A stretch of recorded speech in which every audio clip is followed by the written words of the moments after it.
Okay. Oh, we're we're being being live streamed now. It streamed. says, okay. You got it right there. Says I'm So consenting everybody, here. Yeah. oh, there we yes, go. darling. Yay. Hello. All right. Oh, we're being live streamed now. It says, okay. Okay. Right there. So I'm consenting here. Hold Uh-oh. on. Yeah. Big echo. There we go. Had to get rid of the echo. My Okay, good. It's like, that's going to be very disconcerting.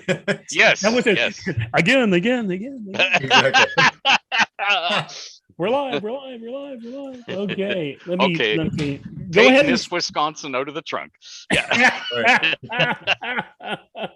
Let everybody know what we're doing. Ed, if you want to introduce and Me? yeah. Introduce? Oh, okay. Well, there are three people on your screen. Well, the one with the white beard is Ed Greenwood. That's me.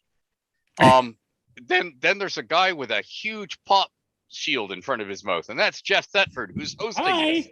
and then there's a handsome gent with wood paneling behind him and a giant poster about what it is we're going to be talking about today, and that is Matt Forbeck. And there you go. I am a professional host. I managed to get three people right, maybe. So there you go. Does that work as introductions? I always feel people. That was fantastic. That was Yeah, perfect. You act like you've Right. done this before, Ed. And now we cut to our commercial. Are we selling cheese? What are we selling? No.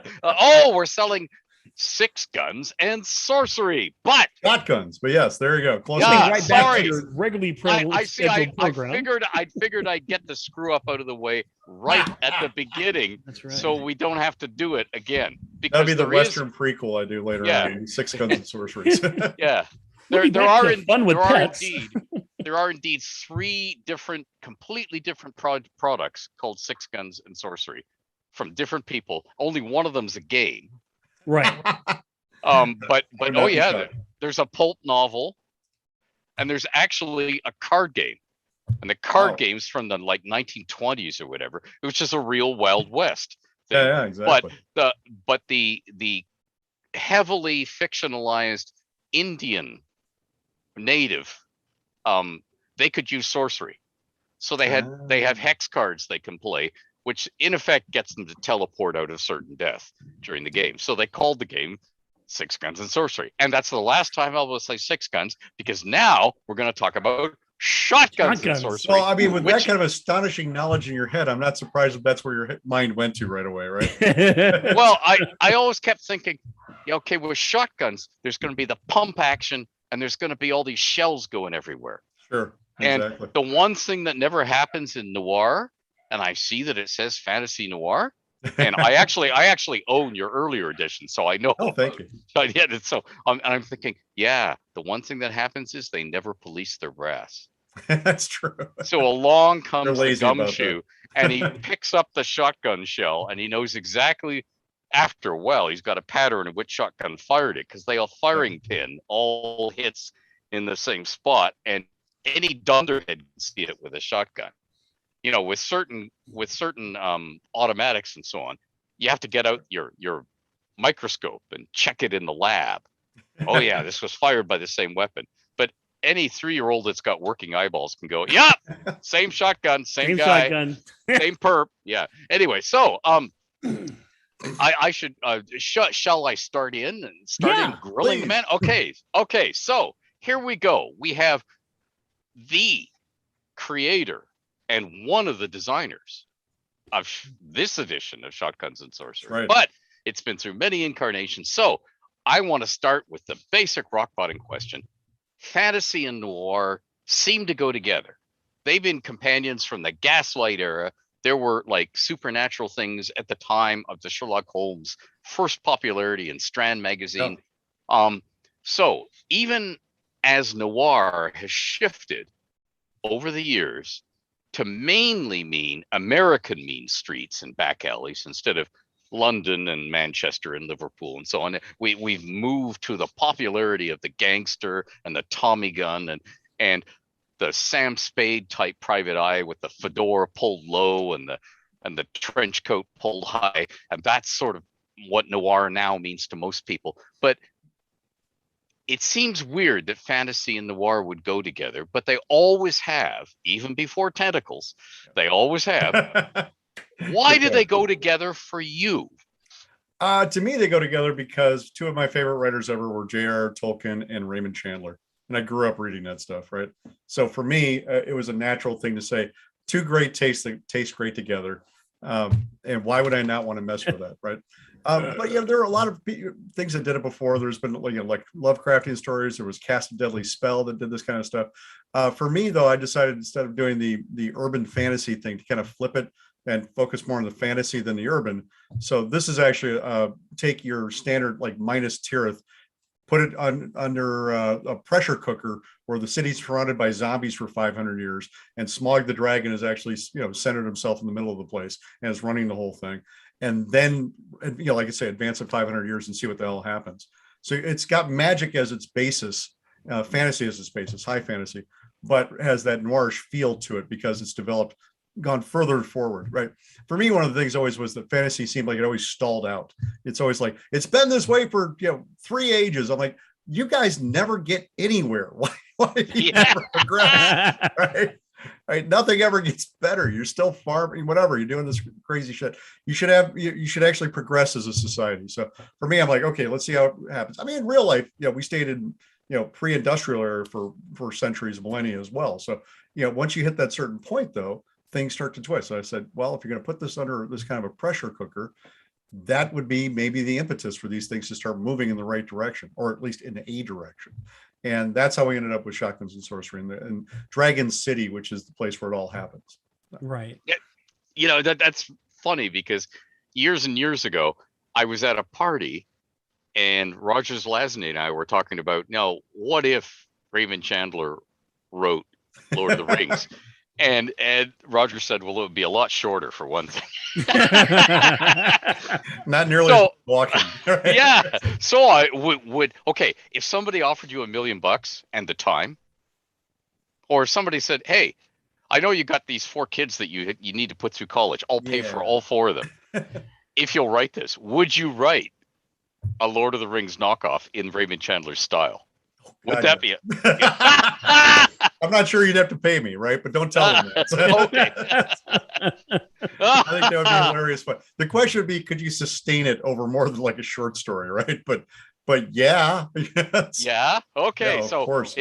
You like it. Okay, good. So Shotguns and Sorcery. This setting exists in a lot of formats and incarnations: novels, comics, cipher system, RPG setting. Right. And doing a 5e edition, this version, the one you're kickstarting now, is just logical given the current state of the industry. But where do you see it going next? What's the next Shotguns and Sorcery thing after this current Kickstarter? Please say third edition. Please say you're backing up the 3rd edition. That wouldn't be too hard to do, right? I actually had a friend of mine, John Ickey, say, are you planning on doing a GURPS edition? I'm like, no, but if you want to write it and talk to Steve Jackson about it, I got no problems with doing that. I would translate it into anything. I don't know. I mean, to me, this is just kind of the next stage that it's been. Shotguns and Sorcery originally started out as an idea that I had for a 3rd edition setting, right? Way back in 2000. And then my wife, I actually sold it to Mongoose Publishing, and they're going to do a whole line on it. It was going to be called Shadow Knights. It was much more dramatic and darker than or whatever. But then my wife got pregnant with the quadruplets, and that kind of went out the window, right? We're like, oh shit, more important things to be doing at the time. It's all her fault. You had nothing to do with it. Nothing. No, I was fully behind this effort. Okay?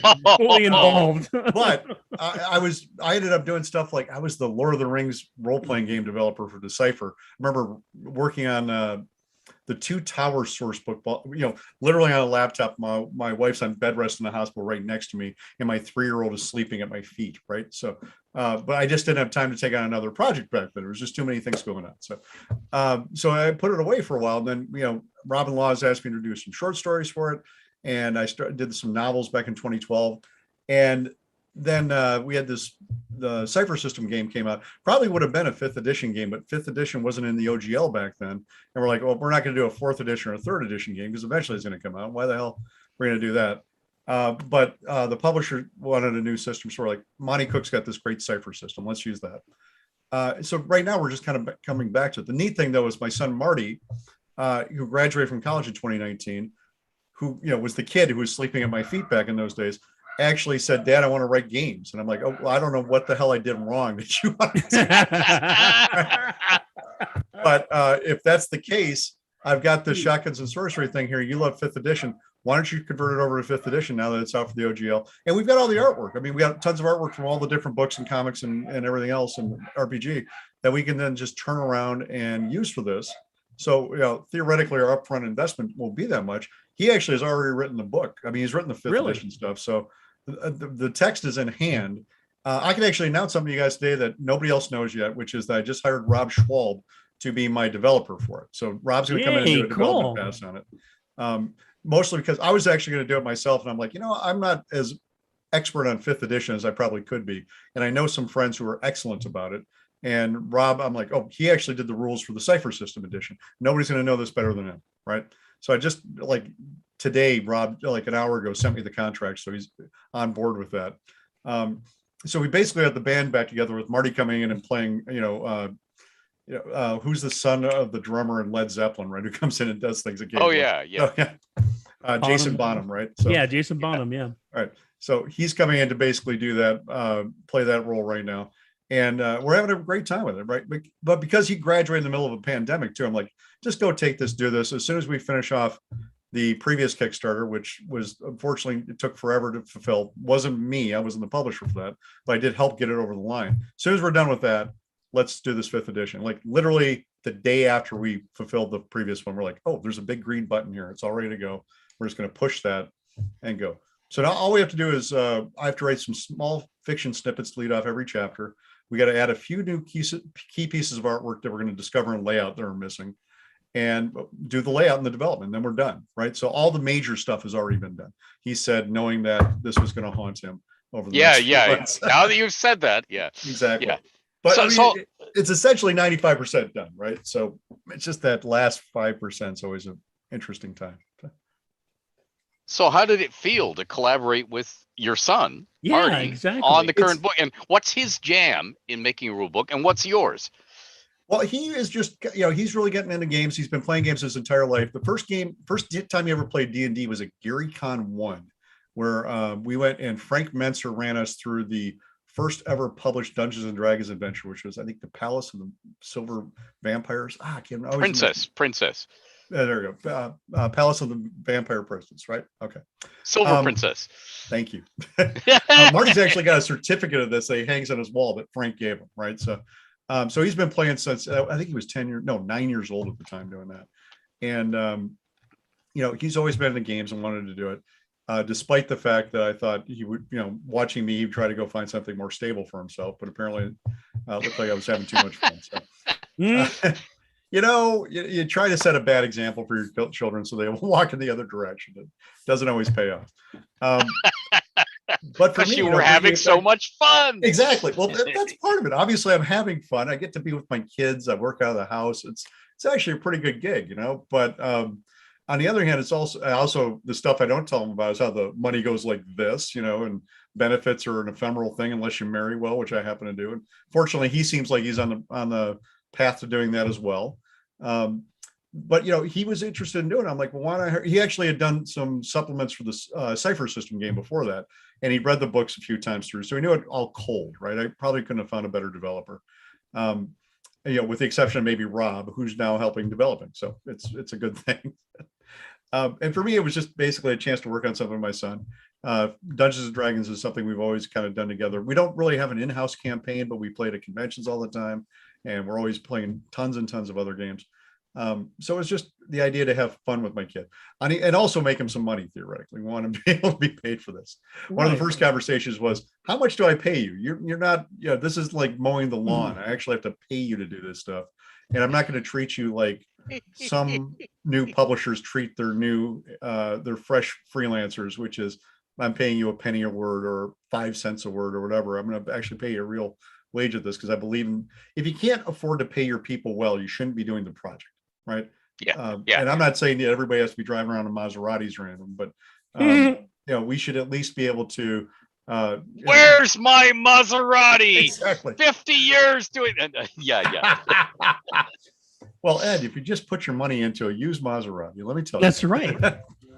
Yeah, I do that, except I managed to make it a used Dodge Caravan. But Well, okay. there you go.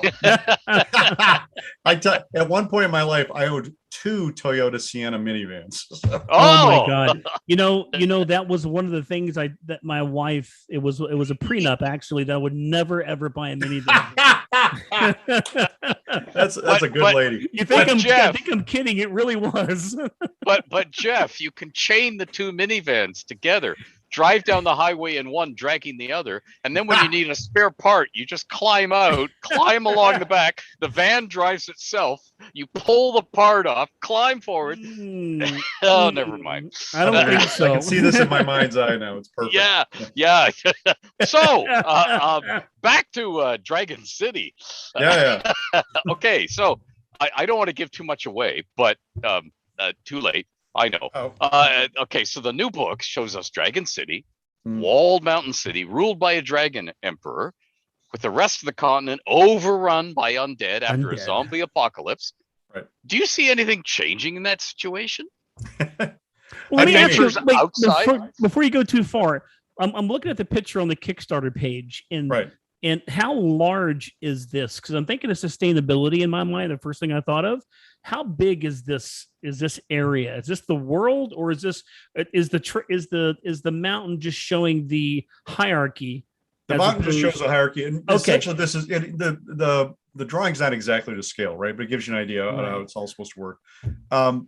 It's actually a big mountain. I mean, I've been mountain climbing. You can put an entire city on a mountain and not miss most of the mountain, right?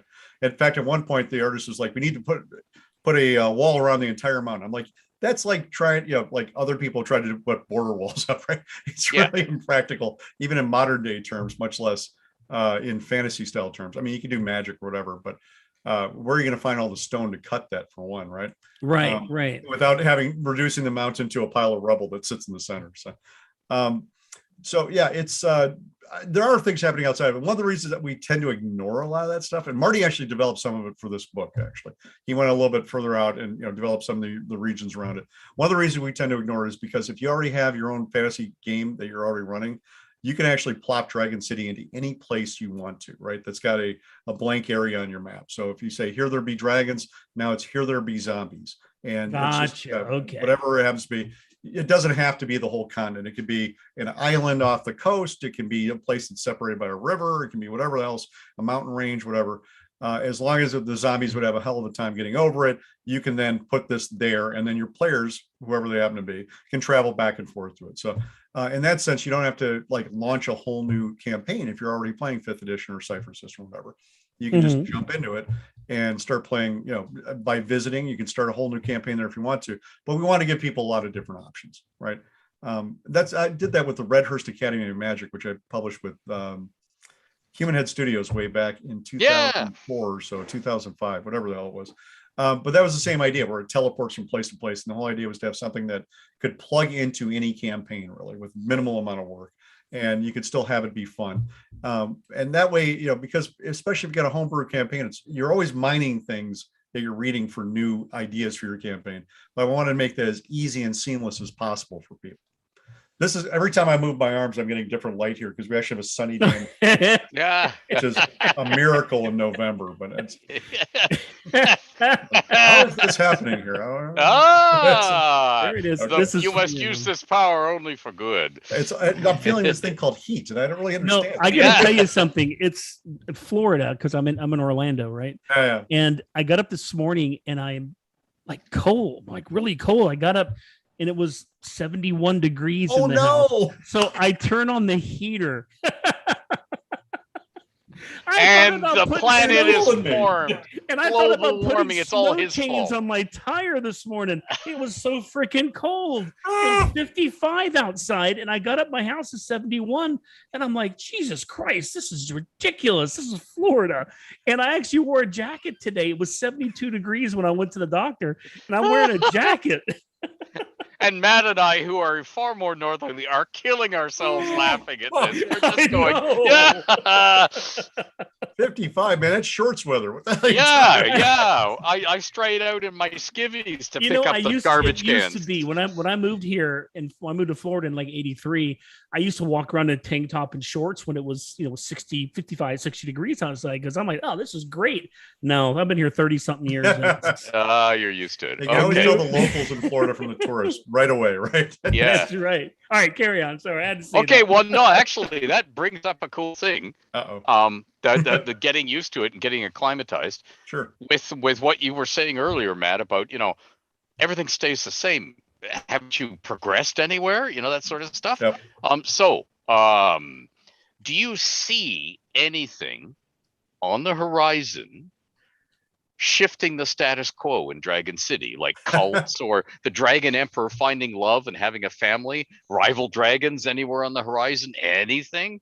Well, there's the novels actually have I would hate to spoil the novels, but yes, the trilogy of novels actually has a massive change at the end of it, right? A massive change of status quo. So suddenly everything that has been going on for 5,000 or 500 years has been destroyed. And I have to I've never actually said anything after that other than the last chapter of the book.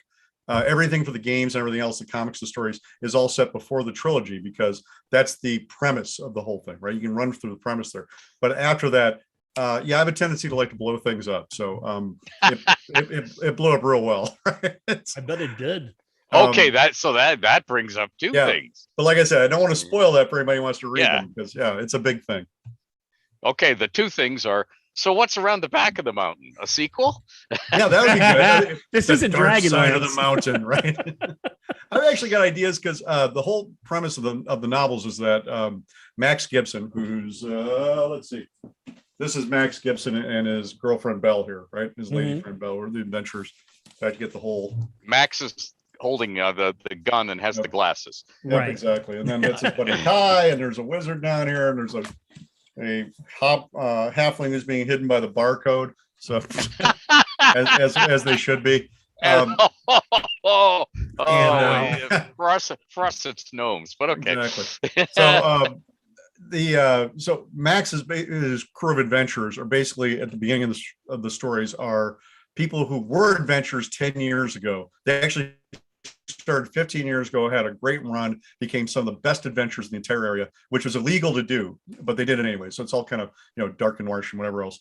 And then one of the members of the party gets killed, saving the rest of them. And the rest of the party can't take this emotionally. They all break up, right? They never go back again. And then 5 years later, the guy was killed, his family is slaughtered, and something has come back to haunt them from their past, and they have to figure out what the hell it was, and they have to get back together, and then it spirals out of control from there, right? So if I was ever going to do a prequel, I would probably do, Max and his friends meeting and becoming those great adventurers, and doing that before the whole disaster happened, and then even go back to the beginning of Dragon City, when the dragon apocalypse actually, or the zombie apocalypse actually happened, and the free peoples cut this deal with the dragon to protect them from the zombies while they built the place, and what kind of politics and horrible things went into that as well. So lots of potential for story ideas there. I mean, it's and then doing something set after the stories as well, which makes sense too. But that's a less obvious place to go, because I'm like, oh, I just blew the whole goddamn thing up. What do I do now? Right. When you stop, right? And I blew it up in like 3 other places in between. Then there was a big blow up at the end. So are when looking at here, like you said, this is just a breakdown, kind of like the painting of hell, showing the different layers, sure, you might say. Is there a set path for people if they want to throw this into a campaign? Do they have to start at the front gate? Do they have to start at the top, or do they have to start in a market? Or they can walk in through the front gate. They can beat on the walls and hope somebody will let them in. They can actually fly in by dirigible too, right? Really? Park over at Wizard's Way, which is this place where they have floating towers running around. And they have the Academy of Arcane Apprentices that teaches magic throughout the city. So is this kind of Victorian also, like steampunkish? It's a little steampunkish. It's more like 1910, 1920, right? Right. So, which is, around the same era, actually. So it's meant to feel a little bit more like Chicago in the 20s, right? As far as the flavor goes, or LA. People walk around with shotguns, pistols, Tommy guns occasionally, but of course, There's the jackbooted elven guard who comes out, the dragon's imperial guard that comes out and kicks in the doors because they're looking for dragon fire, which is this mystical liquor that's infused with the shavings from dragon scales, right? Which the dragon emperor has shed and lost at various points. And then people, of course, he's pissed off that people are using his scales to get high, essentially. So that's Wizard's Way. What's the garret?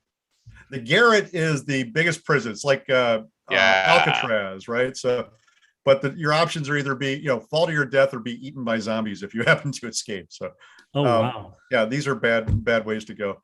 And that place figures pretty strongly in the novels as well. Max ends up in the garret at one point. Not to spoil too much, but things have gone from bad to worse for him. So, and of course, when he shows up there, he discovers that one of the other occupants is his old vampire girlfriend who he broke up with in a bad way. That bites. No, yeah, it does. Sorry. I just picked the low hanging fruit, Jeff. I know. Barrel on through. I pitched a softball to you. What are you going to do, right? Yes. So speaking of low hanging fruit, who's your favorite NPC of this setting? For me, it's Max, but that's the main character, right? He's the guy I've spent the most time in his head, creating things, doing stuff like that. Kai, his orc buddy, is actually really cool too. He's a lot of fun to play with because he is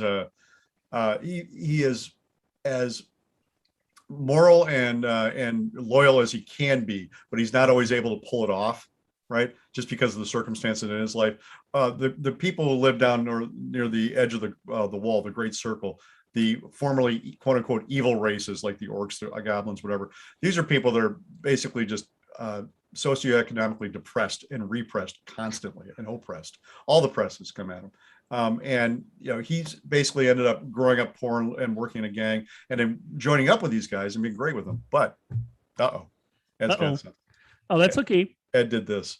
Keep going. He's got his headphones on, so you can keep going.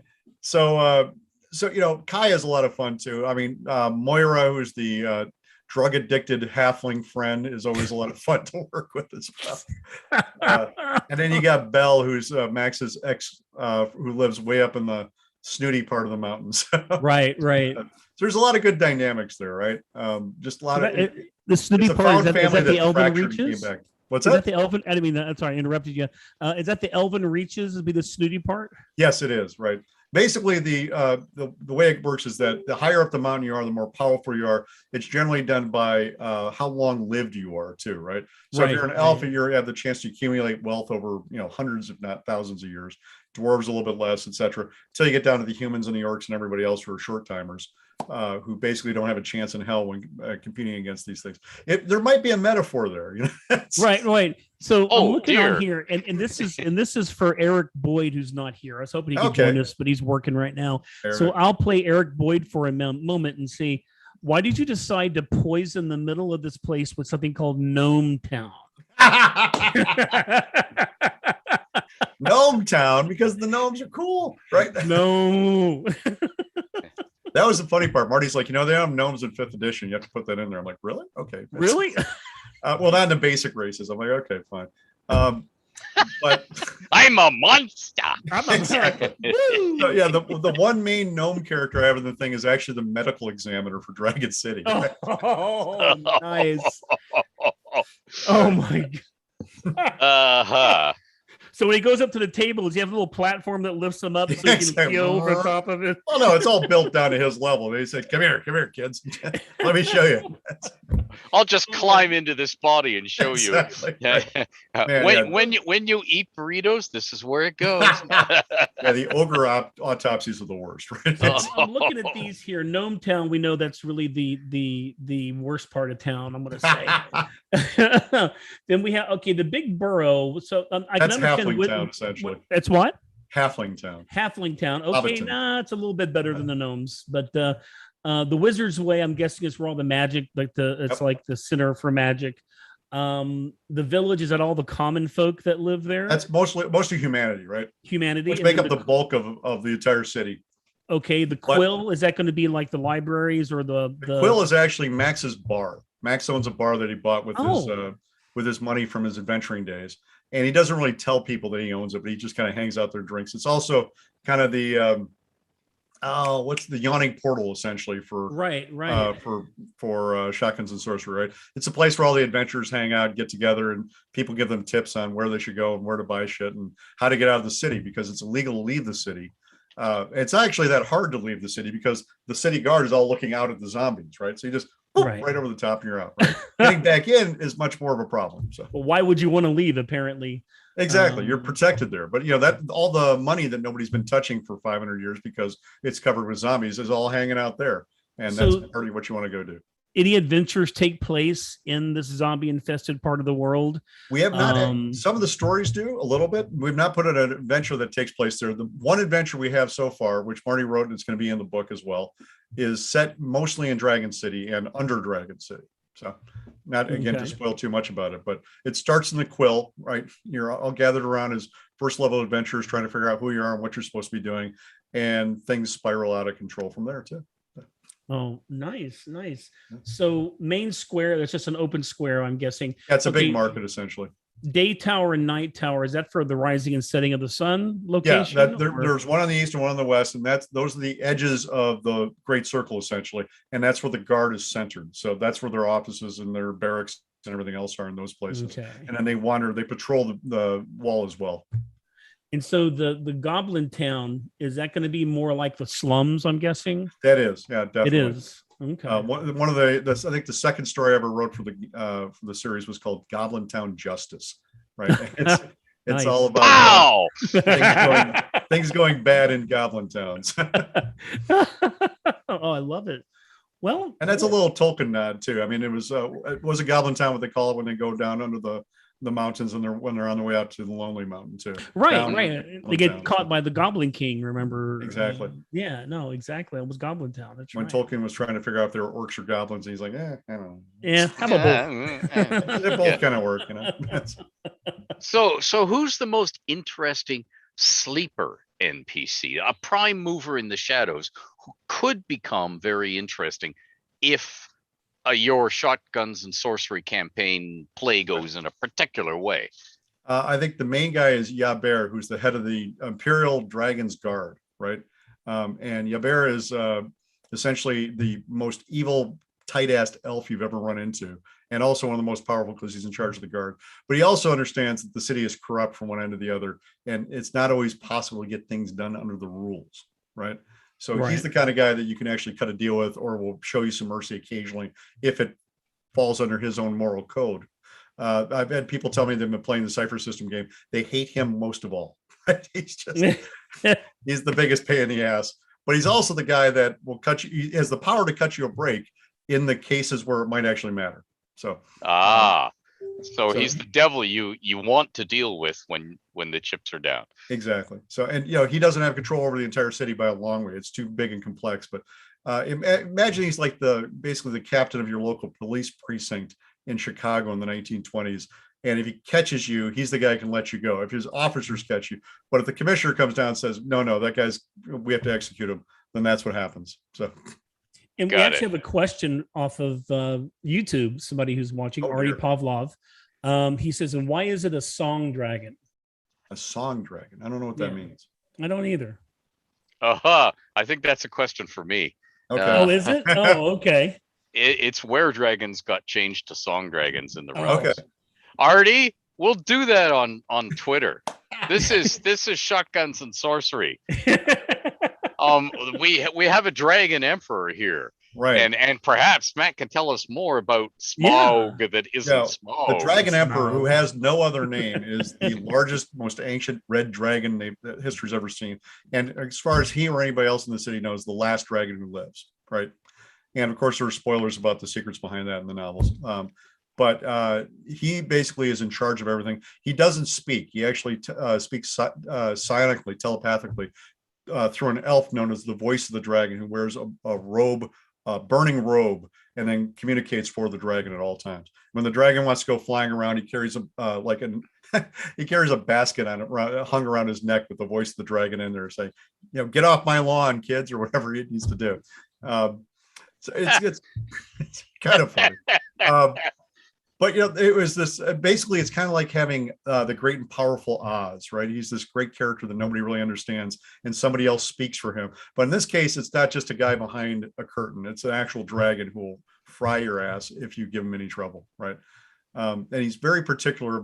One of the interesting things about Dragon City, they're very particular about body disposal, right? Because anybody who dies can become a zombie. You don't have to be bitten by a zombie. Just if you die, you can become one of the undead, because it's all under the purview of this necromancer called the Ruler of the Dead, who's this ancient woman who caused all this apocalypse to happen 500 years ago.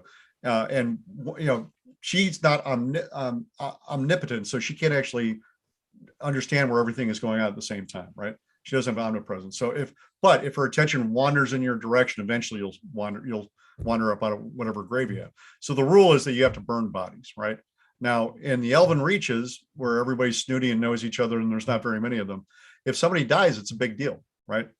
But if their body goes missing, the dragon takes that very seriously. So if you cannot provide that person's body, he will take a body from that person's family, one way or the other. Really? Yeah. Ooh. So this is not your typical Wizard of the Coast thing here. But down in Goblin Town, there's thousands of goblins, orcs, kobolds, whatever. Nobody's counting them. The people up in charge don't care about them as much. So if one of them goes missing, it's okay. Nobody's going to notice, really, right? So there are other things. Isn't it still a zombie that would they have to contend with now? Yeah, so zombies can't crop up, right? So but the people down there know. They're like, okay, this person is going to become a zombie, so we need to do something with them quickly, or they're going to become a zombie, right? Right. Okay. But if you left up to them and nobody's keeping track of them, so to speak. If you cook and eat grandma, does that count as burning the body? I think it probably does. Oh, okay. It's not recommended, right? Okay. So where do they burn these bodies? Is there an oven? Is there some place they have to take it? There's actually a city morgue, or there's this is actually a previously active volcano which still has lava underneath it. That's one of the reasons the dragon loves it there. So there's a river of lava that goes underneath it, and they will take it and lie it on the river and watch it get swept away, burning as it goes. Oh, nice. So they know it's gone then. Exactly. Why don't they try to lead all the other zombies around the city to this active volcano to destroy them? Well, that would be nice, except the Ruler of the Dead, if something like that was to happen, would actually take active control of them. And then that would stop that from happening. And the Ruler of the Dead, this woman, this necromancer, is she out someplace else in this world? Nobody has actually seen her, knows where she hiding. Lives. Yeah. She's hiding somewhere. Yeah. Nobody knows where she lives. It's been impossible to find her, because if she knows that if somebody finds her, they might be able to defeat her. So her biggest weapon is secrecy in that case. Her biggest protection is secrecy. So nobody knows where she is, except that every 20 or 30 years, the zombies make an assault upon the city just to remind people that she's still out there, and they're not just wandering around aimlessly. Already said the dragon must carry around a basket full of gnomes and just tosses it at the enemy. Set them on fire as they go. That's right. Oh boy, lava. That would make a great scene in the movie. You Exactly. are planning a movie, right? Of course. Yeah. Hollywood, give me a call. I'm right here. Yeah. There you go. Hey, why not? So, well, actually, that sets us up for the next one. So on Kickstarter, yes, you mentioned the headaches that come with putting a release into the gaming industry's 3-tier distribution system. Yes, you get technical. As a veteran of the gaming industry, how would you fix the industry if you had a magic wand, were dictator of the planet, and infinite funds? That's a good question. I don't think there's any way to really fix it. I think that honestly, as much as I like my distributor friends, I think the distribution is going away at some point. We have Alliance, which is because of Diamond's problems, because Diamond lost both DC and Marvel. Alliance is having its own problems because it's strung to that. ACD is a pretty good company, but they just lost a lawsuit where they were supposed to be having the rights to sell Wizards of the Coast product, and they're not allowed to sell it anymore. And they have to pay all of Wizards' legal bills, which amounted to something like $750,000. It was a lot of cash to try to retain a client. but especially for stuff like role-playing games, I think board games and everything else, those need distributors. Those do pretty well. But for role-playing games, with the exception of 5th edition and Pathfinder, you don't really need a lot of that stuff. You're probably there aren't that many stores out there interested in selling it. The ones that will carry it, they can, if it's a bookstore, they can get their stuff through like Penguin Random House, which is now carrying, I think is carrying Marvel as well, right? So there's a lot of other places you can go for distribution that are not your traditional 3rd tier or 3-tier distribution system. For me, I looked at this, I'm like, back when I did Pinnacle Entertainment Group, which was a company we started back in the mid-90s, did Deadlands, Brave New World, a bunch of other stuff. We were on the 3-tier distribution system. And I quickly learned that as much as your distributor buddies are your buddies, if you didn't have a new product coming out, you were last in line to get paid, right? So the only way you can make sure you got paid is if you said, I have an order for a new book here. It's time to order this new book, but you have to pay me for the previous book so I can send you this book. And I'm not planning on getting on that treadmill again, right? I don't want to be the guy who's just trying to put out new books just so I can get paid for the last ones. This project I'm doing here is probably a one and done. I'm going to do it. If somebody wants to back a truck full of money up to my doorstep, I'd be happy to do more. And that's why we do Kickstarters, to see if that ever happens, right? But I want to treat it more like traditional publishing, where you're like, I did this project and now I'm moving on to the next project, right? As opposed to, I did this project and now I'm going to milk every last damn thing out of this until I'm doing the book for cross-stitching gnomes. At the end, right? I'd buy that. I don't want to get trapped into that kind of stuff. You can see it happening where you just put out so much stuff to get smaller and smaller and smaller. And the other trick is that once you put out the main thing, every book you sell after that sells less. And those new books tend to encourage people to go back to the first one. But again, that's slow growth. And I'd much rather go out there and try new ideas with new things than to try to keep, punching that one bag until it drops all the candy out of that piñata. So that's really, for me, I'm like, I look at that, I'm like, why would a lot of stores want to carry this? And the answer is they don't, right? They're not going to be interested in this. I did put a retailer tier on my Kickstarter. So if retailers want to carry it, they can buy it through me directly. I'll give them 50% off, just like a distributor would.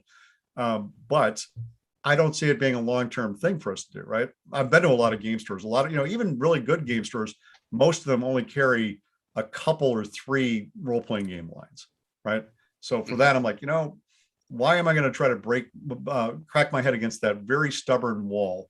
I'd rather just do this, move on. And, I can have fun with it. I can make money at it. My kid, Marty, can have fun with it too.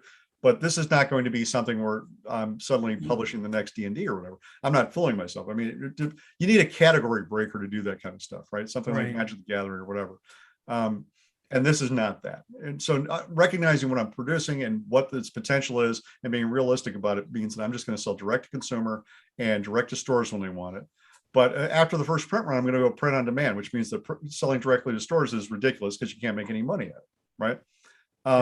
So once the first print run is gone, it's going to be PDF and print on demand, and people can just buy it that way. And as long as it's out there, they can keep doing it.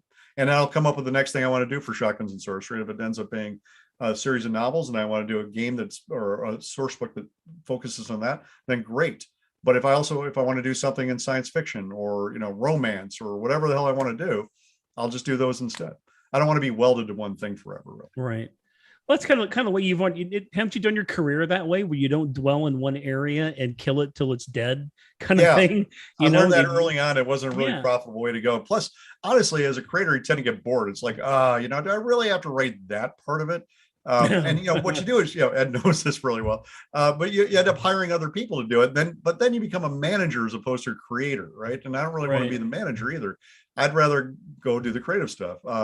Back when I left Pinnacle back in '99, I was like, I had the option to basically take my game Brave New World and become a publisher with it. I'm like, do I really want to do that, or just want to create stuff? And I thought, well, I'm just going to create stuff. So right now while I'm doing this, I'm actually working on 2 video games, one of which has been announced, which is the Warhammer 40,000 Tacticus, which is a mobile game for Warhammer. And I'm also working on the lead writer on the Marvel tabletop role-playing game being published by Marvel Comics. And toss all those together, that's a lot to do. I'm not lacking for things to do. Actually, running the Kickstarter was like, oh God, do I really have the bandwidth to pull this off? I don't know. But it was the right time to do it. Marty was really excited about it. I was excited about it. All the obstacles had gotten out of our way, and I knew if I didn't pull the trigger, I was going to make excuses until I just didn't do it. Right. So you jump on the bandwagon when it's running. You got to catch the train as it leaves the station. Otherwise, it just doesn't happen. So that's where we are. So what happens if you're busy with two computer games, and then Marty suddenly gets an idea for another trilogy? I would be freaking thrilled, right? I'd say, Marty, go write those books, right? If he wants to write his own stuff, I'm happy with that. I will help him find a publisher, or we'll publish it ourselves. If it's games, we'll publish it ourselves. If he's writing fiction, we'll either find a publisher or publish it ourselves. Whatever he wants to do, I am 1,000% behind him as far as backing any kind of creative endeavors he wants to do. Him or any of my other kids, right? And anybody else I could help out along the way, although I'm probably going to put money into it, folks. Just don't worry. Yeah. But if he said, Dad, I really want to do it, I'm like, kid, go take it, run. I mean, honestly, when I die, this all belongs to you guys anyway. So what the hell's the difference? There you go. And we'll have some fun with it. I'll provide some guidance and some coaching and all that kind of stuff. And decades of experience. Not as many as that, obviously, but thanks. Throw me under the bus. But I'm all for my kids doing that kind of stuff and learning how to be a creative person and make a living at it. It's not impossible, but the trick is that there's nobody guides you in this stuff. I mean, I went to college, got a degree in creative writing, and my professor, as wonderful as he was, had never published anything in his life, as far as I could tell. Yeah. He just didn't understand the publishing industry. He knew how to teach you how to write. He was great at that, right? But nobody sits down and says, okay, this is what a royalty is. This is what an advance is. This is what a realistic amount is. This is what you need to do for marketing, all this kind of stuff. And then updates you on it because it changes every few years anyway. Yes. Keeping up with it is strange. Yeah. Cory Doctorow recently did a Locus column on that, in which he thanked a bunch of us, me included, for encouraging him when he was a starry-eyed kid. And he came to us and we said, go and do it. It's a great, if you can swing it, it's a great life. And he made the point, any advice they would have given me on breaking it would be completely useless now. Yep. Yeah. Because things change. Somebody at breaking it would be useless now. Yeah. Exactly. It changes so fast. It does. I mean, it's funny because you're not trying to pull the ladder up behind you, but it just kind of burns on its own. Yes. Well, so this is really cool. That book I'm sorry, Ed. Go right ahead. Here. For the original printing that you did, is that the omnibus you're talking about? That's available. Which give me Shotguns of Sorcery, the omnibus. Right. Yeah. Is that a novel or is that? That's this book here, right? And that contains 3 stories. It actually has 2 short stories and a novelette, and then 3 novels in there. The novels are short novels. They're about 50,000 words each, but altogether it's probably about 200,000 words of fiction, right? Oh, it is. Okay. So those are the stories. I was actually looking for the to see if there's any of the original game. We still have copies that you can buy that on eBay. Well, you can buy it on through Drive-Thru RPG as a print on demand or as a PDF. Or I actually have like 70 copies of the original printing left, and those are up on eBay for $60 each. That was me saying, do I really want to get tax licenses and all that kind of shit? Or do I want to let eBay handle that? So literally they'll charge and collect the taxes and all that, and I don't have to deal with it, which is nice. And I just have to ship it out like I sold any other eBay thing out of my garage. So. Yeah. All right, that was it, Ed. Sorry. I have that omnibus. That was fun. I enjoyed that. Yeah, I had a lot of fun doing that. I was when I did 12 for 12 was this crazy thing where I tried to write 12 novels in a year in 2012, and I broke them up into 4 trilogies, and one of the trilogies was Shotguns and Sorcery, and it was guys like Ed and actually Will Wheaton and Neil Gaiman that made sure I didn't screw it up entirely, because I did this thing where I'm like, okay, it's going to be $5,000 for the first book, and then we'll do stretch goals, books 2 and 3. Which is great, except toward the end, we're like going, oh my God, we're not going to make books 2 and 3. What the hell's going to happen? And, nobody wants just 1 or 2 books. They want all 3 books. Right. But then John Kovalic reached out to Neil Gaiman and said, could you retweet this for my buddy, Matt? And I would never have known about it, except John, back in those days on Twitter, you had to put a D in front of your direct message before you sent it. And John screwed it up. So it's just, tweets from friends, essentially, that kind of stuff where people will say, hey, you should take a look at this thing. That's what rescued that for me. Right. Otherwise, that probably would have been something where I go, oh God, now I got to write these books, and I'm going to write the 3rd one anyway because how can I not? Yeah. But as greedy readers, we want to see it. Right. Goddamn right. I want to write it. That's the trick. Yeah. So, and for the future ones, when I was like the next 2 trilogies, I'm like, you know what? Screw it. This is the goal. We hit this. We're going to write all 3. I'm not going to screw around trying to play games with, do I get 1 or 3 books or anything like that? Which worked out pretty well. So that was a lot of work though. I didn't quite write 12 novels that year. I wrote 10 of those books. I wrote a tie-in novel for Leverage, the TV show, 9 issues of the Magic the Gathering comic book, and a novella for StarCraft 2, which Blizzard put up on their website. So I failed, but like I say, I failed well. So you failed upwards. You set your goals high, and if you just miss, then you still did a lot, right? It's not like you try to grab on and you fall to your death. It's okay, right? Wow. You wrote 10 more than I did. And there's the thing. It's people like that make you realize how little you've accomplished.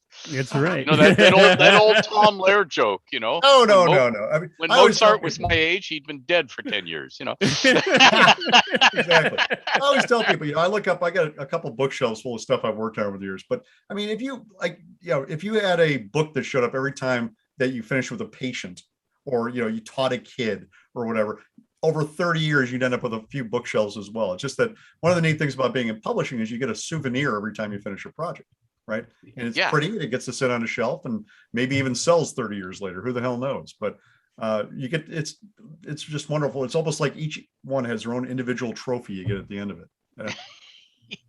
But other people do just as much stuff and are just probably much more dedicated than I am. I can be lazy when I want to, but they don't get a trophy at the end of everything. So. Even professional football players don't get trophies every year, guys. No, that's true. That's true. So that's why I didn't become a professional football player. That's Mom. Right. Yeah. I was smart. There you go. Right. It's all about the books on the shelf. All right. Exactly. Well, this looks really cool. I mean, I have the earlier stuff, so I wanted it as a and I look at this and I go, this has the old fire. This is the one that gets me go, okay, I've got to play in this. I've got to feel the setting. I've got to go there. I've got to live in this place for a bit. And I realize the moment I'm there, I'll be going, oh, thank goodness I don't really live in this place. Holy crap. Exactly. Well, that's why games are fun, right? You get to go home at the end. It's also the whole noir thing that really intrigues me. I've been working on a noir type of it's really a short story. I've been trying to turn it into a novel about levels of heaven cool. and hell. And it's basically based on a gumshoe who runs out of the main city that people, when they die, they go to. And basically it's that. But I use the old Mickey Spillane kind of stuff. Yep. She walks in, her legs would up, made an ass of themselves, kind of thing. Oh, Jeff. Oh, my virgin ears. So that's what really this is fantasy. This is fantasy. That's right. So that's what really intrigues me about Shotguns and Sorcery. Yeah. And I wish I'd known when the first one came out. I definitely would have bought that.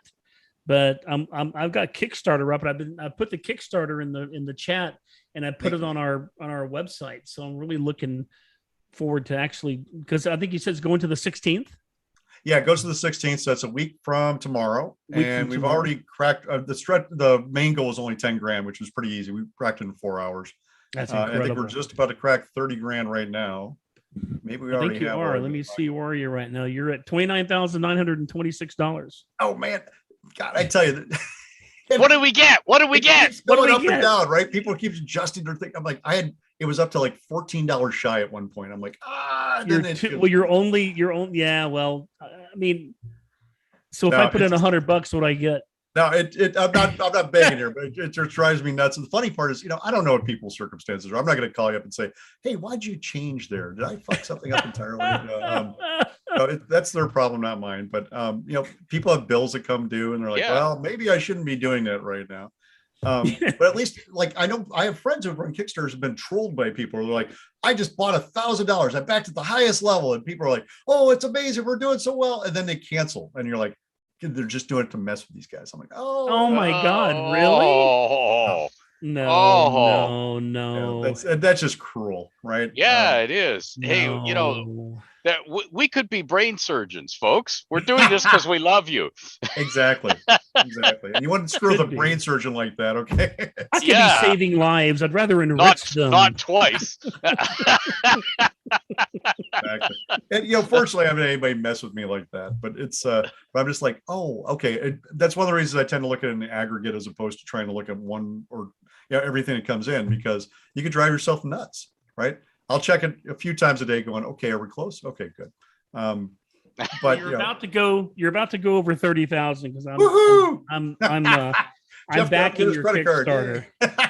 I'm backing your Kickstarter, and I don't back out of it when I do it. So there's a good man.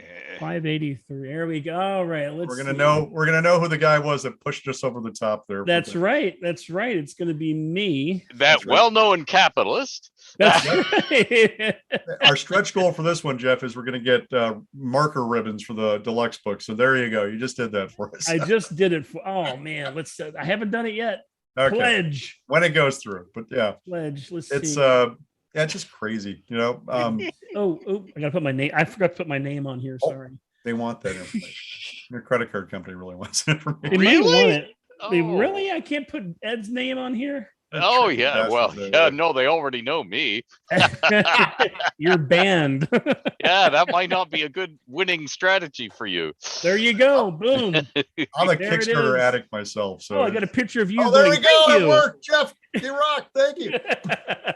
300% funded. Woohoo! All right, I gotta take a screenshot of this and make everybody happy. I didn't do the $200 one because I'm not really a business. So no, that's okay. That was one of my failings in this, is I didn't give people with shitloads of money more ways to give me money. But it's next time. No, actually, that's one of the great things about Kickstarter is that if you have fans who are really wealthy and just want to give you money, they don't have a good mechanism to do it, right? But with Kickstarter, they can give you money. It's a good thing, because otherwise, like every book you sell, let's say it's $10, right? That means the most that your wealthiest fan can give you is $10, right? Unless you have other things you can sell them or give them. Right. But with Kickstarter, you can put it in different levels. I just didn't want to screw around with this time. I mean, things like, hey, for $5,000, I'll fly to your house wherever the hell you are and play a game with you. I'm like, well, great, except pandemic and all that. And, exactly. Must be $5,000 in their house. For $10,000, I won't come to your house. Exactly. I've actually had gigs like that. I did this game called Apocrypha with Mike Selicker, Lone Shark, a while back. But the guy who contacted me about it at first was like, I'm a .com millionaire in Lawrence, Kansas, and I want you to come out and help me develop this thing. So he paid to fly me out, paid me for my time, paid me to write this stuff. But I didn't know him at all. We're just like, I'm flying out to Kansas. We're going to figure this shit out. Hopefully it's not some kind of mass murder. And it turned out great. He was a wonderful guy. He's really still like him to this day. But sometimes you take that leap of faith and you're like, well, I'm not doing anything else this week. Maybe I'll risk death. It'll be fun. And that, folks, is the life of a game designer. That's why we do these things. Itinerant game designer, the migrant game designer, wandering from town to town. Matt, the last time I did this, we were at Gen Con when they first came out with the Waterdeep box set. And Brian Cortillo took me to the booth and said, "Yeah, you got to meet these guys. They're really nice." And they're showing me the box set. I looked at it and it was like I was under a trance. I just reached in my wallet and pulled out my credit card and bought the thing sight unseen. I just said, "Here, take it." Of course, then I had to go explain to my wife why there was a $500 charge on the yep, that'll do it. Oh, Jeff, awesome. Jeff, it's all my fault. It's all your fault. You got her hooked on Lords of Waterdeep. Are you kidding? Oh yeah, I know. Yes, and that's really my fault. As she beats all of us. Oh my God! Every game, and she's beaten. I have not won in the last 3 months with her. So. Oh, that's insane. Well, it's funny because we, Matt, I don't know if you heard the story. We played at the Gamehole Con.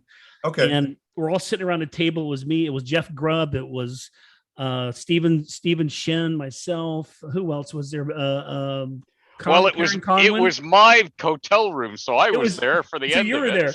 You were there for part of it. You came in late, and we're playing, right? And my wife was so into it. She knows nothing about Forgotten Realms. She has played one D&D session for 4 hours, and that was it. She knows nothing about the gaming. That was enough. You know, that was it. No, yeah, she's a psychologist, so she's really not into this whole thing.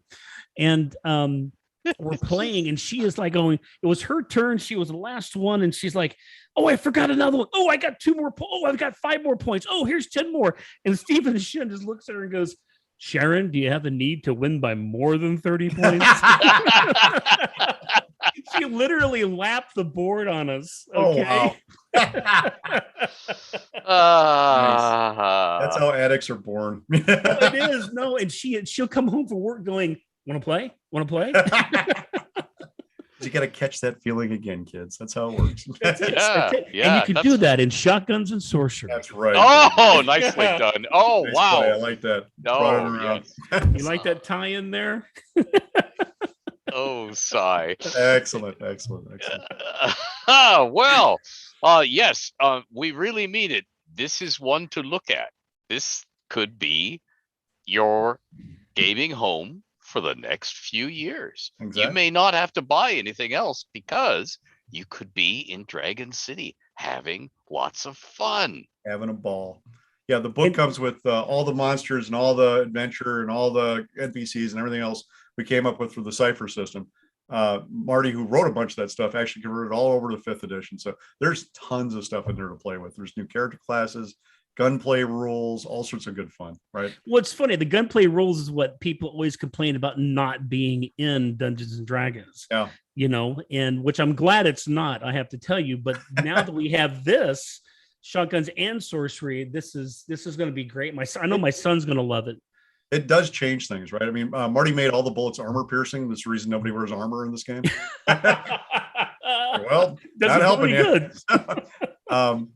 And like there's all these magic weapons, and some of them come from the books. Like there's bits where like if you want to reload, you just tap your gun against the ground, it reloads automatically. And there's magic shotgun shells that fire spells and all sorts of good fun stuff. Oh man, really? Oh yeah. Oh, I can't wait to read this thing. Yeah. What's the I was coming up with this. I'm like, I want to play with this. All the things they wouldn't let you do with TSR or. Yeah, you know, although the fun part when I was working on stuff, I was writing novels for TSR and for Wizards of the Coast, and I'm sure Ed did this too, but every now and then I'd run into something like, well, there's not a spell for that. There's not a rule for that. I'm like, I can make it up, guys. It's okay. Yeah. It's yeah. okay. I'll write up the thing, whatever you need. And that's why there's no more novel line. because we were constantly coming up with stuff. No, don't do that. There you go. Oh my God. It is a shame there's no book department there anymore. It's just, it's too bad. Yeah. But yeah, you can't stop us because, hey, I can put it in my novel. You can't stop me. Well, yes, of course, there are editors. But the thing is, most of the time, the editors are gamers, too. So they're going, yeah, do it. Exactly. The secrets of writing for, Oh, that's funny. And of course, that's the cool thing about doing your own. You get to have fun again. That's why we do this crazy hobby. Yep. It's certainly not for the money. What? Wait. How many Maseratis do you actually have, Ed? None. Zero. But I got 1.5 minivans. There you go. 1.5? Because one wasn't enough? The Montana isn't really a minivan. It's an excuse. It's a crossover. There you go. Yeah. No, I think that's what they call it. Yeah. No, my next car is going to be a Henny. Yeah. No, and you buy used ones too, so you can afford them.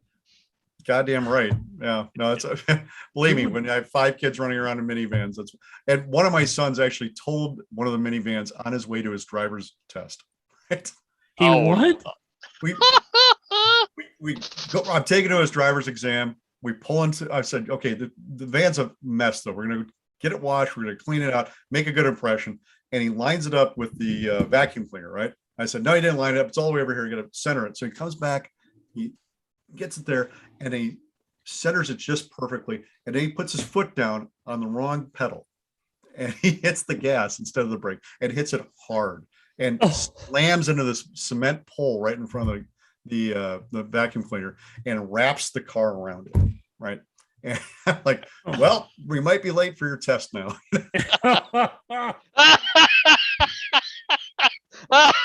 On the the guy other comes hand, out of the place. He looks. He's like, there's not even scratch it. He didn't even scratch the paint on the cement pole. It's fine. Right? And Kenny is just dying, and I'm like, oh, Ken.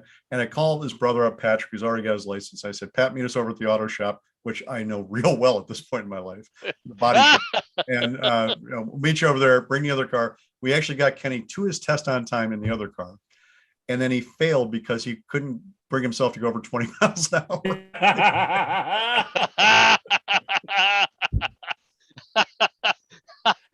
I hope he told. He passed with flying colors the second time, so it was good. I hope he told the examiner. Well, you see, I don't want to really floor it because the last car I pranked earlier today, an hour ago. It is a minivan. They got a lot of power under the hood. Exactly. Yeah, he totaled that thing. And you want the examiner to fear you. You know, exactly. If you're not going to pass, you want him to fear you. That's when you sit down and crack a beer and go, "You want one?" Exactly. It's time, kid. You run this one. No. You take your hands off the wheel and say the car knows the way. Well, the difference is too. What nowadays they don't even make you parallel park anymore. No, exactly. What? They don't. Oh, that explains a heck of a lot when I go grocery shopping in the mall. None of these people have ever parallel parked. That explains it. Yep. They just stop the car at an odd angle and get out. That's it. No, that's it. Pretty much. Oh my goodness.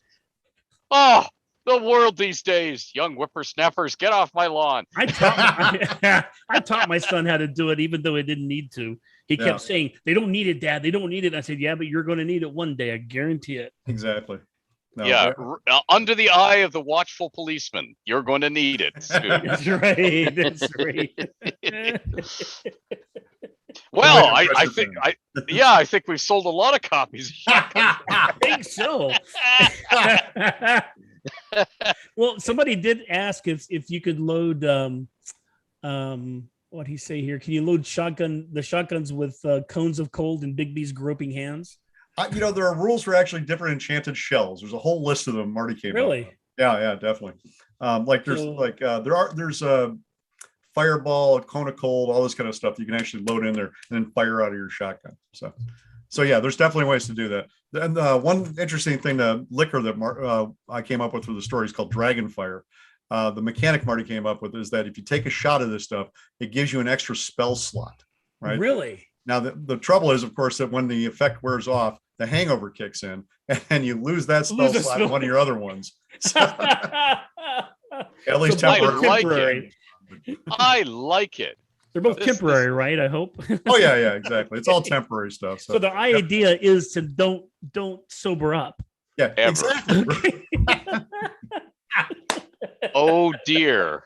I had to play test the hell out of that one. I'm just telling you. I bet you did. You played Red Dragon Inn? Yeah, I have actually. Okay, yeah. You ever tried it with alcohol? No. My son, we did it one night. He insisted that we sit down and try it with alcohol. You don't get very far. That's crazy. And boys and girls, this is how games have been designed since time immemorial. Oh dear. Bunch of guys sitting around the bar saying, "You know what? This needs to be more interesting." So yes. This should be a drinking game. I don't know what rating this will end up on this podcast, but no, that's okay. Hey, don't worry. The whole thing is listed as not for kids. Oh, there we go. Okay. It's adult only. So I can swear all I want. Hey, awesome. That's right. That's right. So feel free. Notice he didn't tell us that until now. I know. Laid the trap because I'm smart. Yes. Yeah. Ooh. Not your first rodeo. Okay. This is cool. I love it. That all seems fair. Yeah. Cool. All right. Well, any more questions or? I'm tapped because all right, man. That was a lot of good questions. So that's perfectly fine. And I've been doing so many podcasts for this thing. I've got like 2 scheduled today and like 4 more this week, right? Oh just my God. Get the word out there for people. I appreciate you guys having me on. I honestly, I come on and chat with you just for whatever, or just have a beer or whatever. It would be a good time. So, well, we have to have you back on to do the magical item creation. We did do one a few months ago. It turned out really, really good. It was really nice. Fun. So, but let him get this one a huge success, and Atlas Games shipping them all over the world. Right. First. My buddies at Atlas, they're good people. That's right. I want to come back and hear you driving a Rolls Royce now. No. No. See how the Marvel game goes, right? That's the. There you go. Yeah, Marvel's got more money behind it. There you go. Right. Oh boy, I want to see Matt in spandex in the next movie. No, nobody but my wife wants to see that. What's his superhero name going to be? Oh no! You can't just spring. You can't just spring it on him. You got to give him time. That's right. He's got to sew the suit up and everything. I'm gonna probably have to come up with an example character. I'm gonna have to do that with. Oh. No. Yeah. Actually, when I did Brave New World, we had an example character. Like you do character creation, blah blah blah. And so the character's name was Marty. He was named after Marty, who wrote the 5th edition rules for this, my son. And his name was Rebel. The character's name was Rebel. And I have friends who will still come up to him at Gen Con and greet him as Rebel. Really? Yeah, oh, I love it. Marcelo Figueroa comes up every year and says, "Hey, Rebel, how you doing?" And it's like, Marty's going, "How do you? Okay, yeah, okay. I remember from previous years." So yes, yeah. How to embarrass your kid? Yeah. Exactly. Because why should you be the only one? Yeah, exactly. I love it. Oh, this is cool. It's funny. Yeah. Yeah, I wrote that game with Marty on my lap, actually, while I was. Did you really? I did. Like literally, we had left we left Pinnacle, tried to move up to Milwaukee, and then ended up homeless for a while because the place we were moving into was shit. So by homeless, I mean living in my dad's massive house, right? It was not on the streets of the car or whatever. So it wasn't like a hard time. But while we were looking for a place to live, I lived at my dad's house, and I set up in his library that he had up there. And I got my computer here, my keyboard here, and Marty on my lap right here. I'm actually reaching over him to type this game as I'm creating it.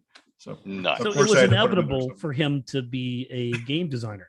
This may have been how he got infected by this. It just leaked into him is what it did. Surely osmosis at this point. I love it. Now, what a way to grow up. Now I am envious. Yeah, really. Yeah, we had to make all this shit up, right? Yeah. Come on, Ed. You had your father's massive library that you. Oh, yeah. Yeah, I mean, come on. And he was a spy. I know. That's what I mean. That's fine. The problem is I didn't know any of that stuff at the time. My father-in-law was a spy. I just found out too. You see, that's the thing. The smart people don't tell their kids because the kid can't keep the secret. Exactly. Keep a straight face. No. My dad's a spy. My dad's a spy. But if the kid doesn't know, they can't spill anything. Yeah. And they're as innocent as anything because they're really innocent. Yeah. Oh, yeah. Puts a damper on talking about what you did at the office that day, though. That's true. Nothing. Never asked me again. Who told you I had an office? Who told you I had an office? Yes. This is a sad day. I'm going to have to kill you now.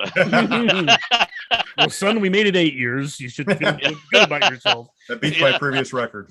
Yeah. Luckily, I know how to make new ones. Yeah. Oh dear.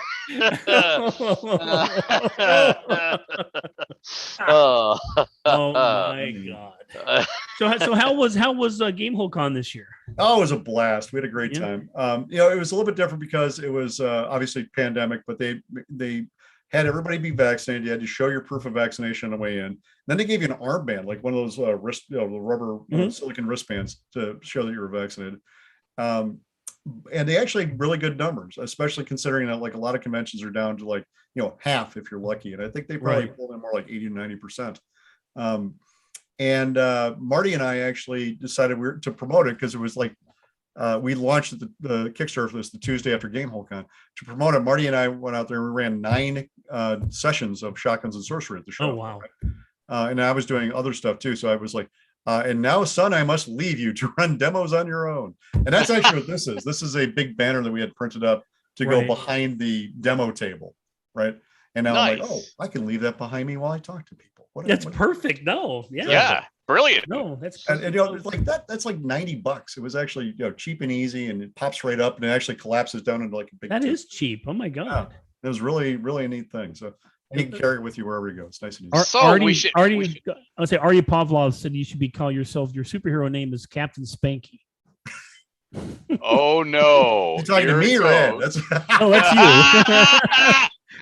We can't say. Nicely saved. Nicely saved.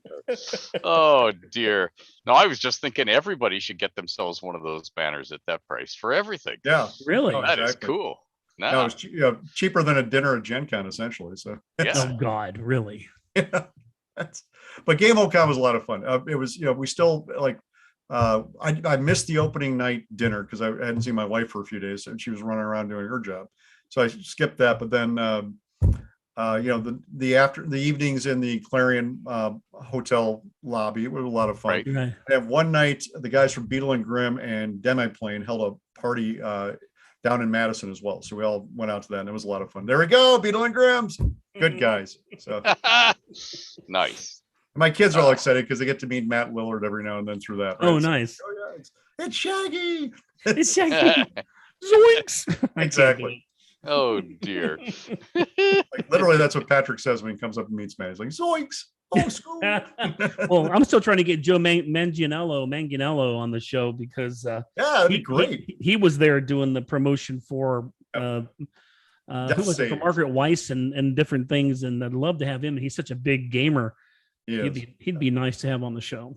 Yeah, well, he's probably busy as part of the problem, but yeah, he's he's a huge gamer. He's got his own clothing line, Death Saves. Yep, right. Death Saves. That's right. He was working on this thing with Margaret and Tracy, like you said, which is on Kickstarter right now as well.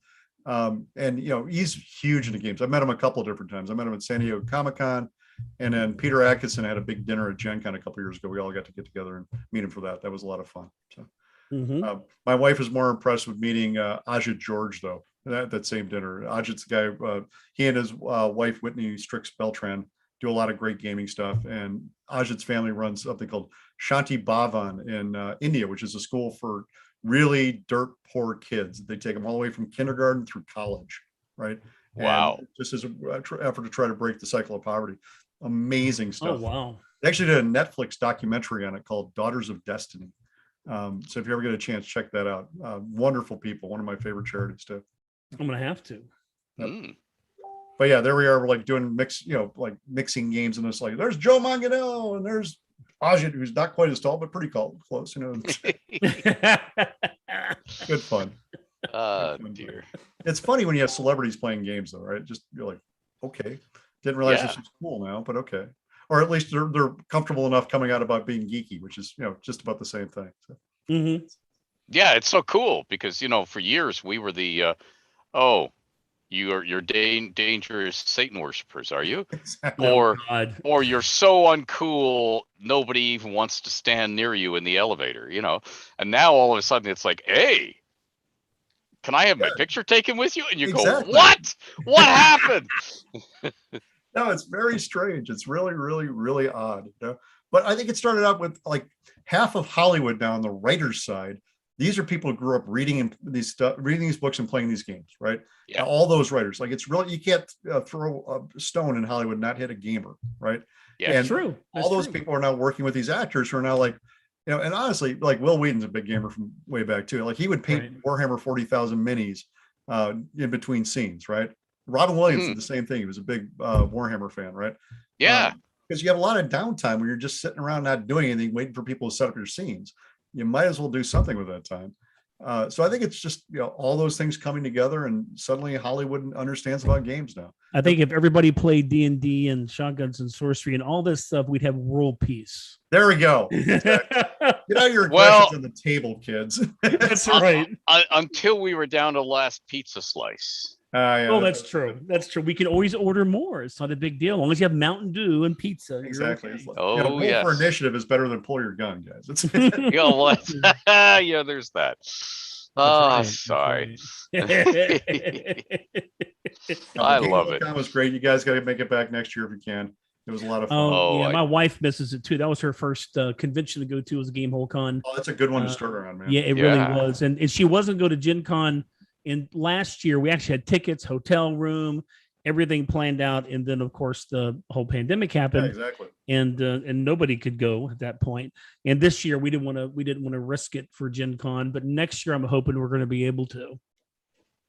So excellent. Yeah, hopefully for Gen Con. I mean, Gen Con's, I haven't missed one in 40 years, so it's I've been going since I was a kid. Just too much fun. Yeah, with the exception of last year because there's an asterisk for everybody. But yeah, that's different. It doesn't count. But I think the last couple of years there should be an asterisk because I didn't know how safe they were going to be. Huh? It was only about Gen Con this year. I don't even know if they hit half attendance. Right? Oh, really? The other thing is, like, normally at Gen Con after, the evenings you go out and, meet people at drinks and bars, do restaurants, whatever. But it was still such, Delta was going crazy at that point. So a lot of times you're just like, nope, we're going back to our room and ordering pizza, or we did a sidewalk cafe or something. And just wasn't that sense of camaraderie you get from running into people just out of nowhere because everybody's hunkered down. Right. People would just break out the games in the lobby of the hotel, and you could just pick up like the Hilton. I went to Hilton, the Marriott. There was probably 20 games going on down the hall and down the main lobby at any time. You could go do a game. You had the anime you could watch, but of course you couldn't have any of that. And I'm hoping next year because I miss it a lot. I've been going since '99. But it's our tribe getting together. It really is. I'm not the only one who likes this stuff. Look at all these. Here are my friends I see once a year. Yeah, exactly. And it's funny because they're close friends now, and you see them once a year. I have dozens of close friends at Gen Con that I very dearly care about, but I've only seen them literally 5 times or 6 times in my life. But it's such a camaraderie there that you don't get that anywhere else. It's a very intense experience too, right? You're all there and you're committed. You're it's like going to camp, right? You're all there, you're committed, you're there for the week or whatever, and you're not going anywhere. And you don't have to be scared being who you are at a thing like that. And seriously, dear, here we go. What happens at Gen Con? Stays at Gen Con. No, yeah. Well, I'm not saying that much, but, but I mean, but to me, it's like you get away from everything, right? So, like local conventions, if it's really close, I have a hard time with because if I can drive there and drive home at night. That's one of the reasons I have them put me up in a room at Gamehole Con because that means I'm there, right? Yeah. So if you can drive home, you're like, well, I got to go home. And the virtual conventions are the same way. It's like, well, I could be here for a while, but then I got to go do laundry. I got to go pick up the kids, whatever else. You're just not as invested because of that. You can't be there in the same way. Right. Yeah. Right. It's not the same. You're right. Now, even that's why that's the reason I don't go to MegaCon because literally it's 20 minutes down the road and I have no reason to get a hotel room because I just jump my car and come home. So I've been once to MegaCon, but that's it. I'd rather go where I have to travel and get a hotel. Feel like I'm gone, like I've left the real world behind for 4 days, Yep, you're fully committed at that point, which does make a huge difference. So. Yeah, it really does. It really does. Yeah, I thought the internet was going to kill conventions back about 20 years ago because I thought, a lot of people go to meet, to get new information and see the new stuff, whatever. And I'm like, you can get all that on the internet like that. Why are you going to bother? But the funny part is we all made friends on the internet. And then you're like, okay, well, I want to see you once a year. Right. Oh, yeah. Suddenly the conventions went, zoop, attendance went crazy. And in the best ways. I mean, I love going to these things. I'm really happy that they didn't die out. Yeah, me too. Oh, God. Regardless, and I don't have to be a game designer to be able to enjoy them. I'd rather be walking around enjoying what everybody else produces, actually. So the only danger is if you go to Gen Con or any other long-running convention for long enough, you gain lots of weight because you end up having you have 6 lunches or you go for coffee with 10 people in a row, not 10 at once. Oh, because you've got so many friends you want to see. It's a head first breakfast or second breakfast and third breakfast. Yeah. 11 says, yeah. Oh, no, I lost 30 pounds at the beginning of the pandemic, right? And I figured out why. It's because I wasn't traveling anywhere. I wasn't going to conventions. I'm like, because I had this thing where I would like put on weight in the summer and lose it in the winter, like the opposite of everybody else. Because you're going to all the conventions and running around doing all the traveling. And I'm like, But stuck at home, I'm like, I'll just have my little meal. It's okay. The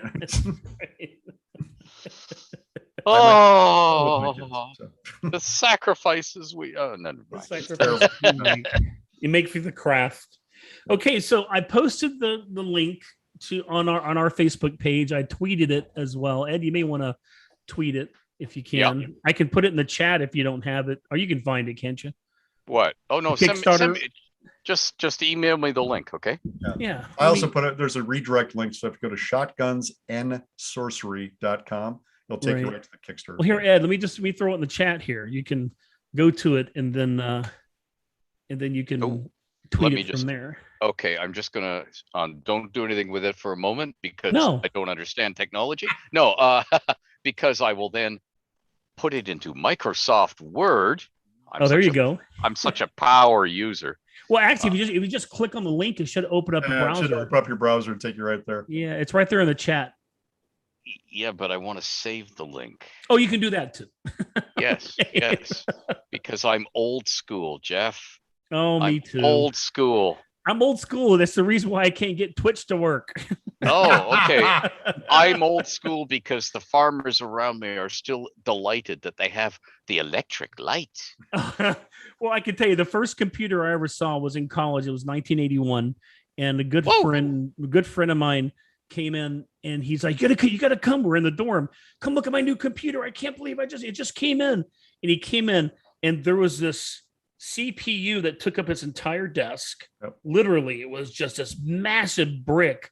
And on top of that was this little 8-inch green monitor. And next to that, over here on another table, was his dot matrix printer. Yep. Mm-hmm. And I was like, oh my God, that's the coolest thing I've ever seen in my life. I want one. How much was it? He's like, it was only $5,000. Yeah, exactly. Yeah. No hard drive, nothing, Nothing. No. It was like floppies if you're lucky. It was like 20 meg was the hard drive in this thing. It wasn't even the hard drive. It was just a program where you could type. Like a word star or something like that, TSR sent me a Mac. That was my down payment for the Realms. It did not have a hard drive. So I went to a computer dealer and he said, "Oh, that's a Mac too. I can put a second floppy drive in that." And I said, what good will that do? He says, "Well, your system software and Microsoft Word will fit on one floppy, and you put your work on the second floppy, and you won't have to swap for 10 minutes every time you want to save a file."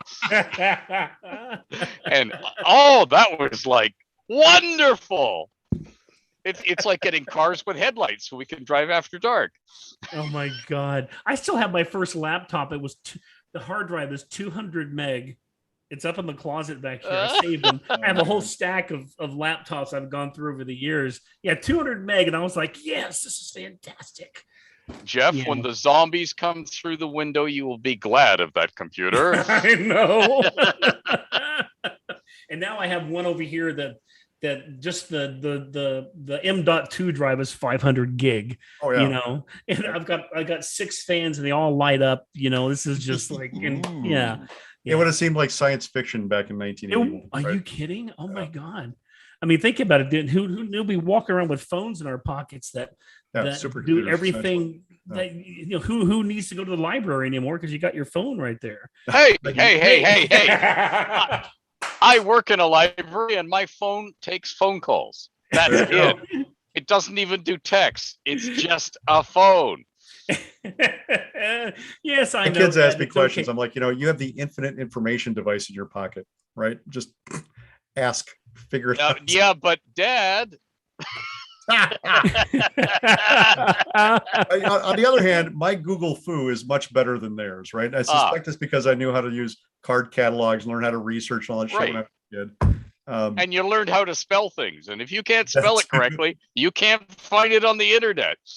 Although, I hate autocorrect and I also adore it on my phone because when I type on a keyboard like this, I'm like 100 words a minute. And when I'm sitting there on my phone, I'm like, tick, tick, tick, tick. Oh God, I'm the same. My fingers are too big. Yeah. It's just I type 4 letters at one time. That's what she said. I'll type text to my wife and I'll go back and it'll say, "Hey honey, what do you want a fat bad little ass tonight?" And I'm like, what did I type? Yep. I want to know who the programmers are for these things because sometimes they're autocorrect. It's like, where is your brain? I'm up to the point where I just start thumbing stuff in. I'm like, nope, that's not it. Okay. Sometimes it works. You're like, holy shit, they read my mind. I don't know how to Mostly I do the swipe. I don't know if you can do that if you have the yeah. I swipe most of my messages now because it can't apparently understand Southern. So we don't have swipe up in Canada. You don't? No, there's no room. Oh. Fair enough. You hit oceans. Oh, okay.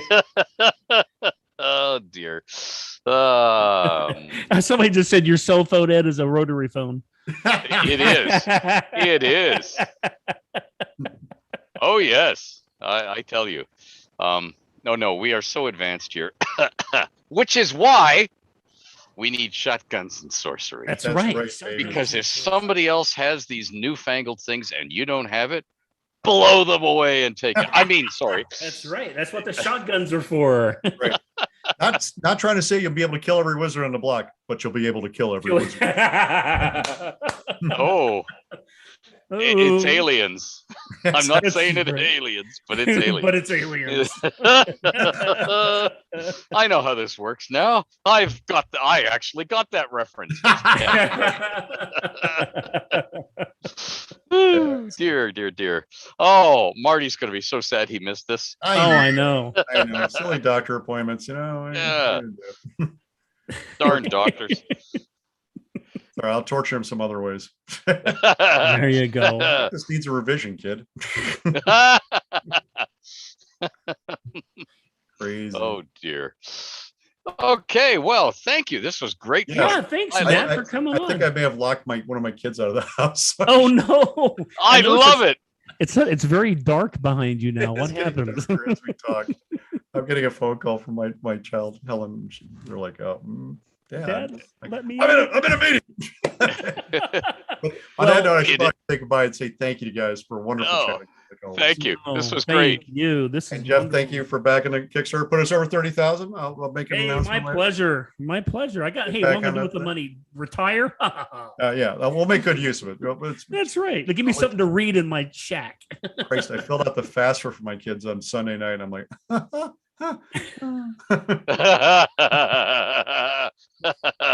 Well, Jeff will have new tires and you'll have the kids. Yeah, that's right. Hey, if it gets too cold tonight, I may lose electricity. I don't know. Oh, I'll burn some zombies. No, I'll have to burn my furniture. I don't have a fireplace here, so I don't know what I'm going to do. Good luck. Yeah, right. I actually have a leather jacket. I'll break it out. That's all right. All right. Well, Matt, thank you so much. Good luck with the Kickstarter. And appreciate it, guys. Yeah, maybe we could check in after it's done and see if there's anything planned to see how well everything went. Oh, that'd be great. We'll have what the next shotguns and sorcery? Yeah, the next shotgun and sorcery. Always up for any excuse to chat with you folks. Okay. Yeah, well, it could be enemas and canes will be the next one. Oh dear. Maybe. Now, don't give him any idea. No. He's a game designer. Don't give him any ideas. Thank you so much. Thanks for those who joined us over on YouTube. We appreciate it. Ed, thank you again. We'll be back in touch because we got to get another show going up here. So. Oh yeah. In my spare time. Again, congratulations on meeting the goal. I'm glad I could push you over the 30,000 mark. I really appreciate it. Oh, my pleasure. My God. I don't know. My pleasure. And y'all enjoy the rest of your day.